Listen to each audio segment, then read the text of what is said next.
नमस्कार, मैं सुरेश कुमार आज आपको सूर का प्रथम पद पढ़ाऊंगा। इस पद का अर्थ, भाव सौंदर्य, शिल्प सौंदर्य और बोर्ड परीक्षा के लिए महत्वपूर्ण प्रश्नों के उत्तर आपको इस वीडियो में देखने को मिलेंगे। आइए हम शुरू करते हैं। सूर का प्रथम पद। उधव तुम हो अति बड़भागी, अपरस रहत स्नेह तगातय, नाहिन मन अनुरागी। पुरैन पात रहत जल भीतर, तारस देह न दागी। ज्यों जलमाह तेल की गागर, बूंद न ताकों लागी। प्रीत नदी में पाँव न भोर्यों, दृष्टि न रूप परागी। सूरदास अबला हम भोरी, गुर चाटी ज्यों पागी। कठिन शब्दों के अर्थ नीले रंग से नीचे दिए गए हैं, जैसे बड़भागी का अर्थ बड़ा भाग्यवान, अपरस का अर्थ अलिप्त या अनछुआ, अनुरागी का अर्थ प्रेम में डूबा हुआ, पुरैन पात का अर्थ कमल का पत्ता, परागी का अर्थ मोहित होना, अबला का अर्थ नारी, भोरी का अर्थ भोली, गुड़ चाटी ज्यों पागी का अर्थ गुड़ से लिपटी हुई चींटियों की तरह। गोपियां कहती हैं कि हे उद्धव, तुम बड़े भाग्यवान हो। क्यों भाग्यवान हो? क्योंकि तुम अपरश हो, अलिप्त हो, अनछुए हो। तुम्हारे मन में किसी के प्रति कोई अनुराग नहीं है, प्रेम नहीं है, प्रेम का धागा तक नहीं तुम्हें छू गया है। इसलिए तुम भाग्यशाली हो कि तुम इस प्रेम नामक रोग में नहीं पड़े हो, प्रेम नामक बीमारी में नहीं फंसे हो। और गोपियां क्या कहती हैं कि उद्धव तुम कैसे हो? तो कहती हैं कि हे उद्धव, तुम तो उस कमल के पत्ते की तरह हो, पुरैन पात की तरह हो, जो जल के भीतर रहते हुए भी उस पर जल की एक बूंद का भी दाग नहीं लगता। आगे गोपियां कहती हैं कि हे उद्धव, तुम उस तेल के घड़े की तरह हो, जो जल के भीतर रहते हुए भी उस पर जल की एक बूंद भी नहीं लगती। चिकना घड़ा हिंदी साहित्य में एक मुहावरा है, जिसका अर्थ होता है जिस पर किसी चीज का कोई असर ना होना। तो गोपियां यहाँ एक तरह से उलाहना दे रही हैं उद्धव को, शिष्टाचार बस उनको बड़भागी और तरह तरह की बातें कह रही हैं, लेकिन कह रही हैं कि हे उद्धव, तुम उस चिकने घड़े की तरह हो, उस गागर की तरह हो, जो तेल में डूबी रहती है, तेल में भीगी हुई है, और उसे अगर पानी में डुबोया जाए तो उस पर एक भी बूंद पानी की नहीं लगती। और तुमने अच्छा ही किया है कि प्रेम रूपी नदी में पाँव नहीं डुबोया। प्रीत नदी में पाँव न बोर्यों, दृष्टि न रूप परागी। तुमने प्रेम रूपी नदी में पाँव नहीं डुबोया, इसलिए तुम्हारी दृष्टि में किसी के प्रति कोई मोह नहीं है, तुम किसी पर मोहित नहीं होते हो। लेकिन सूरदास अबला हम भोरी, गुर चाटी ज्यों पागी। सूरदास जी कहते हैं, सूरदास जी गोपियों के माध्यम से कहते हैं कि हम गोपियां तो अबला हैं, भोली भाली हैं, और उस चींटी की तरह हैं जो गुड़ से चिपक जाए तो जान भले चली जाए, लेकिन वो उसे छोड़ती नहीं। वस्तुतः गोपियां यहाँ उद्धव को बड़ा भाग्य वाला तो कह रही हैं, लेकिन वो उन पर तंज कस रही हैं, व्यंग कस रही हैं। कैसे? कह रहे हैं कि हे उद्धव, तुम बड़े भाग्यशाली हो, क्योंकि तुम्हारे ऊपर प्रेम का कोई असर नहीं पड़ा है। गोपियां वास्तव में कहना ये चाह रही हैं, व्यंजना शब्द शक्ति के माध्यम से अपनी बात यहाँ पर उन्होंने कहा है। तो गोपियां ये कहना चाह रही हैं कि हे उद्धव, तुम भगवान कृष्ण, श्री कृष्ण जैसे प्रेम के सागर के साथ रहते हुए भी, प्रेम के सागर के सखा होते हुए भी तुम्हारे मन पर किसी के प्रति कोई अनुराग नहीं है, तुम्हारे मन में, तुम्हारे हृदय में उनके प्रति प्रेम नहीं है, तो तुम भाग्यवान हो, नहीं अभागे हो। तुम भाग्यवान नहीं, अभागे हो। और तुम्हारी हाल उस कमल के पत्ते की तरह है, जो जल के भीतर रहते हुए भी जिस पर एक बूंद जल की भी नहीं लगती। तुम्हारी हाल उस चिकने घड़े की तरह है जो कि तेल में डूबा हुआ रहता है, और अगर उसे पानी में डुबो दिया जाए तो पानी की एक बूंद का असर नहीं होता है। तुमने तो प्रेम रूपी नदी में पाँव भी नहीं डुबोया है। प्रीति नदी में पाँव न बोलो, तो तुम्हारी दृष्टि में किसी के प्रति प्रेम और मोह सम्मोहन कहाँ से रहेगा। गोपियाँ कहती हैं कि उद्धव तुम जैसे भी हो ठीक है, लेकिन हम तो गोपियाँ भोली भाली हैं, और हमारा हाल वैसा है जैसे कोई चींटी गुड़ से चिपक जाए तो अपने प्राण भले त्याग दे लेकिन गुड़ को नहीं छोड़ती। उसी तरह से हम गोपियाँ भी अपने प्राण भले त्याग दें लेकिन श्री कृष्ण को नहीं छोड़ेंगे। अब हम उद्धव तुम हो अति बड़भागी पद का काव्य सौंदर्य बताएंगे। काव्य सौंदर्य के दो पक्ष होते हैं, भाव सौंदर्य और शिल्प सौंदर्य। भाव सौंदर्य में हम ये जानने का प्रयास करते हैं कि कविता ने हमें भावनात्मक स्तर तक पर कहाँ तक प्रभावित किया है, हमारी भावनाओं को कहाँ तक छुआ है।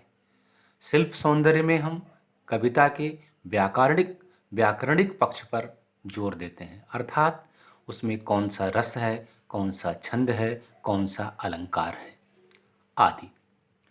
आइए पहले हम भाव सौंदर्य पर चर्चा करते हैं। पहला बिंदु है ज्ञान पर प्रेम की महत्ता।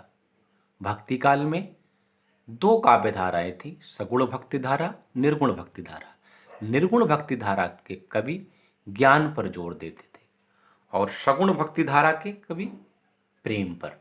तो यहाँ पर सूर्य ने प्रेम को ज्ञान से श्रेष्ठ दिखाने की कोशिश की है, इसीलिए उद्धव को गोपियों से परास्त होते दिखाया है। उद्धव का ज्ञान गोपियों के सामने हल्का नजर आता है, उद्धव का ज्ञान गोपियों के प्रेम के सामने फीका दिखता है।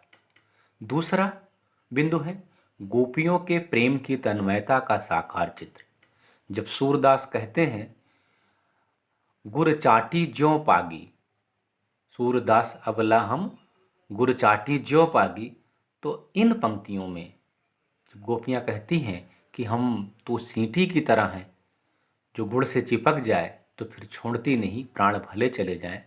तो ये पंक्तियाँ गोपियों के प्रेम की तन्मयता की पराकाष्ठा को दिखाती हैं। और भी कई बिंदु हैं जहाँ पर गोपियों के प्रेम की तन्मयता का साकार चित्र उपस्थित हुआ है। निर्गुण भक्ति पर सगुण भक्ति की श्रेष्ठता भी यहाँ पर इन्होंने दिखाने की कोशिश की है, जो मैंने भी पहले थोड़ा सा जिक्र किया। गोपियों के विरह की मार्मिक अभिव्यक्ति हुई है। वही पंक्ति फिर से मैं अब बोलूँगा कि गुड़ चाटी ज्यों पागी, गुड़ में चिपकी हुई चींटी प्राण भले त्याग दे लेकिन गुड़ नहीं छोड़ती है। वही हाल गोपियाँ अपना बता रही कि हम प्राण भले चले जाएं लेकिन श्री कृष्ण को नहीं छोड़ सकते। इस पंक्ति में गोपियों के विरह की मार्मिक अभिव्यक्ति हुई। वैसे तो सूर्य के ये सारे पद जो आपके कोर्स में है गोपियों के विरह वर्णन की ही है, और कवि की अनूठी कल्पना शक्ति यहाँ पर दिखाई पड़ती है। और छठवां बिंदु है गोपियों का अनूठा वाक चातुर्य। वाक चातुर्य का मतलब बातचीत करने में जो चालाक हो। गोपियाँ देखेंगे आप बड़े ही चालाकी से, बड़े ही सधे शब्दों से, व्यंजनापूर्ण शब्दों से, वक्रोक्ति के माध्यम से उद्धव का मजाक भी उड़ाती हैं, उनका व्यंग भी कसती हैं और उनको बुरा भी नहीं लगता। गोपियाँ अपनी बात भी कह देती हैं कि भाई आप तो ज्ञानी आदमी हैं, अच्छा है आप प्रेम के सागर के करीब रह कर के भी प्रेम से अछूते हैं। आप तो उस तरह से हैं जैसे पुरैन का पत्ता है, पानी में रह कर के भी उस पर कुछ असर नहीं पड़ता, चिकने घड़े की तरह है, पानी की एक बूंद का असर नहीं पड़ता है, लेकिन हम तो गुड़ में लिपटी हुई चींटियों की तरह हैं। तो ये गोपियों का अनूठा वाक चातुर्य है। गोपियाँ उद्धव को उलाहना भी देती हैं, व्यंग भी कहती हैं और अपनी बात भी कहती हैं, और उद्धव को समझ भी नहीं आता है कि उनकी प्रशंसा की जा रही है या गाली दी जा रही है। तो यहाँ पर गोपियों का अनूठा वाक चातुर्य, बातचीत करने में जो चालाक उसको बोलते हैं वाक चातुर्य। जैसे मैंने अभी कहा कि वो गोपियाँ क्या कहती हैं कि भाई आप तो ज्ञानी व्यक्ति हैं, आप तो अच्छा है कि आप पर प्रेम का जरा सा भी असर नहीं पड़ा है, प्रेम का धागा भी नहीं छू गया है, प्रेम की नदी में पाँव भी नहीं डुबोया है, लेकिन हम तो भोली भाली गोपियाँ हैं। हम तो जैसे गुड़ में चींटी चिपक जाए तो प्राण भले चले जाएं, लेकिन हम गुड़ को नहीं छोड़ सकते। वही हाल हमारा है, हम कृष्ण को नहीं छोड़ सकते। आपकी तरह हम बुद्धिमान थोड़े हैं। ये है गोपियों का वाक चातुर्य। अब हम आते हैं शिल्प सौंदर्य पर। शिल्प सौंदर्य में आप देखेंगे कि कवि सूरदास ने ग्रामीण ब्रज भाषा का बहुत ही सुंदर प्रयोग किया है। ब्रज भाषा के सिद्ध हस्त कवि माने जाते हैं सूर। दूसरा बिंदु है वियोग श्रृंगार की मार्मिक अभिव्यक्त हुई है। यहाँ पर श्रृंगार रस का वियोग पक्ष है। आप जानते होंगे श्रृंगार रस के दो पक्ष होते हैं, संयोग और वियोग। तो यहाँ वियोग पक्ष है। मैंने आपको पहले उदाहरण में बता दिया कि कौन सी पंक्ति में वियोग की पराकाष्ठा है। फिर एक पंक्ति है प्रीति नदी में पाँव न बोरो।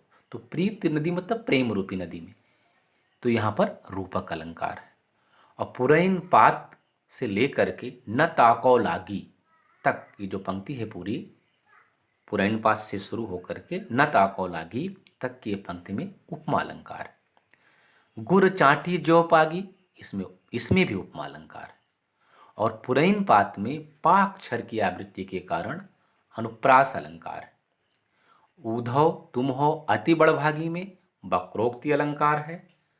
और काव्य गुण माधुर्य है, पद गेय है, गाया जाने योग्य पद है, इसको गाते हैं इसलिए गेय पद है। और राग मल्हार है। ये इस पद पर आधारित कुछ प्रश्नों की चर्चा करते हैं जो किसी न किसी साल बोर्ड परीक्षा में पूछे गए। जैसे पहला प्रश्न है गोपियों द्वारा उद्धव को भाग्यवान कहने में क्या व्यंग निहित है। तो यहाँ पर यह कहा गया है कि गोपियाँ ये कहना चाह रही हैं कि हे उद्धव, तुम भाग्यवान नहीं अभागे हो, क्योंकि तुम प्रेम के सागर श्री कृष्ण के साथ रहकर भी तुम्हारे ऊपर प्रेम का कोई असर नहीं पड़ा है। तो इससे ज़्यादा अभागा कोई नहीं हो सकता है। दूसरा आया है उद्धव के व्यवहार की तुलना किस किस से की गई है।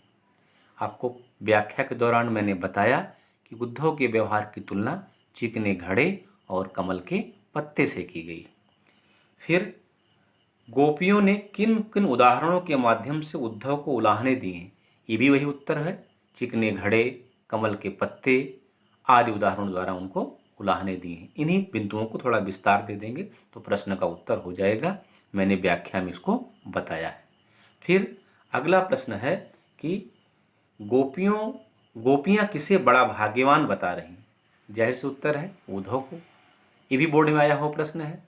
फिर इस पद की भाषा कौन सी है, ये भी बोर्ड में आया है। तो ब्रज भाषा आप जानते हैं।